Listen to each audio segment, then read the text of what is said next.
Sejarah itu bosenin. Sejarah itu bikin ngantuk. Boring, textbook banget. Ngapain sih ngomongin masa lalu? Udahlah, move on aja. Sejarah itu nggak penting. Sejarah kok gitu? Sejarah kok gitu? Sejarah? Jarang Kok kok gitu? gitu. Sejarah tuh. Hai guys, kembali lagi di channel Sejarah Kok Gitu. Pada kesempatan kali ini kita akan membahas mengenai Perang Dingin atau yang biasa disebut dengan Cold War. Perang ini dianggap sebagai perang yang paling merugikan negara-negara kecil. Loh, kok bisa gitu? Kenapa ya? Let's discuss. Perang Dingin terjadi pada waktu berakhirnya Perang Dunia Kedua yang melibatkan blok fasis dan blok sekutu. Pasca Perang Dunia Kedua, terdapat dua negara yang memiliki kekuasaan yang besar, yaitu Amerika Serikat dan Uni Soviet. Orang yang mencetuskan istilah Perang Dingin pertama kali adalah Walter Lippmann. Menurut Charles Ollertz, Perang Dingin adalah sebuah kontroversi diplomatik dan peperangan antar negara dengan tanpa menggunakan kekerasan.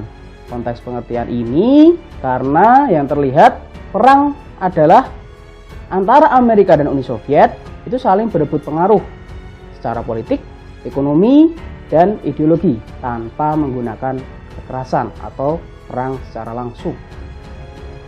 Perang Dingin dilatar belakangi oleh munculnya Amerika dan Uni Soviet sebagai negara superpower secara militer dan ekonomi, sehingga mereka merasa berperan besar memulihkan kondisi Eropa pasca Perang Dunia Kedua.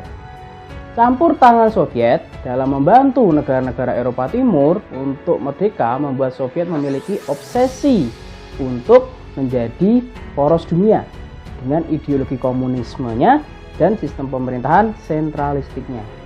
Lantas, seperti apa bentuk-bentuk persaingan antara Amerika dan Uni Soviet? Yang pertama adalah adanya persaingan dalam bidang ideologi ini. Jadi Amerika mengusung ideologi kapitalisme dan liberalisme, sedangkan Uni Soviet mengusung ideologi sosio-komunisme. Ideologi liberalisme berfokus pada memberikan kebebasan hak-hak kepada setiap individu secara ekonomi, sosial, maupun politik, sehingga hak-hak individu diakui dan dimerdekakan. Sedangkan komunisme, semua kepentingan individu dipegang oleh negara secara langsung, secara sentral, dan partai, sehingga negara memegang kendali penuh atas kehidupan dan hak-hak individu. Paham ini menekankan bahwa negara mampu memegang kendali perusahaan untuk mesejahterakan rakyatnya. Sebenarnya sih, kedua ideologi ini memiliki plus minus. Kalau liberalisme memang nanti akan memunculkan kesenjangan sosial di tengah masyarakat. Sedangkan komunisme bergantung pada pemimpinnya. Apabila pemimpinnya lalim, maka hancurlah negara itu. Tapi apabila pemimpinnya bijak, maka majulah negara tersebut. Bentuk persaingan berikutnya adalah berdirinya Pakta Pertahanan antara Blok Barat dan Blok Timur. Blok Barat memiliki Pakta Pertahanan North Atlantic Treaty Organization atau yang biasa disebut dengan NATO yang dipimpin oleh Amerika. Sedangkan Blok Timur mendirikan Pakta Warsawa yang dipimpin oleh Uni Soviet.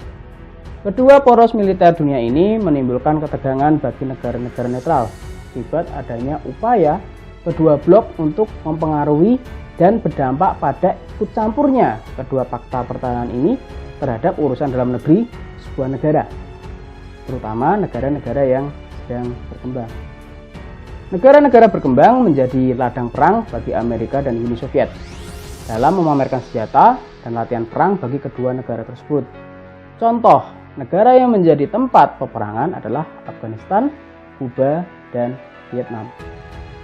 Bidang ekonomi juga menjadi lahan perang dingin antara Amerika dan Uni Soviet. Amerika Serikat yang merasa memiliki kekuatan ekonomi yang kuat menjadi negara kreditur dunia dengan meluncurkan program Marshall Plan, yaitu berupa bantuan modal untuk negara-negara berkembang dengan sistem yang digunakan adalah Grants in Aid, yaitu bantuan ekonomi yang impact-nya berupa kewajiban menggunakan dolar sebagai alat pembayaran utang dan kewajiban membeli produk-produk Amerika. Kebijakan ini dimulai oleh Harry S. Truman. Di Asia, Truman mengeluarkan bantuan kredit kepada negara-negara berkembang di Asia berupa investasi maupun bantuan dana. Uni Soviet juga meluncurkan program yang sama dengan nama Molotov Plan. Hanya saja Soviet sedikit lebih ikhlas dengan tidak menuntut bunga, namun meminta untuk meletakkan perwakilan militernya di negara tersebut. Nah, itu tadi paparan mengenai Perang Dingin dan latar belakangnya ya.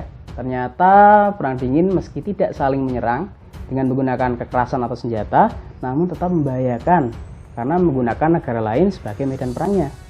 Menurut kalian, apabila Amerika sama Uni Soviet dulu jadi berperang, kira-kira siapa yang bakal menang ya? Oh iya, menurut kalian lebih efektif mana sih antara ideologi liberalisme dan komunisme? Kemukakan jawabanmu di kolom komentar ya.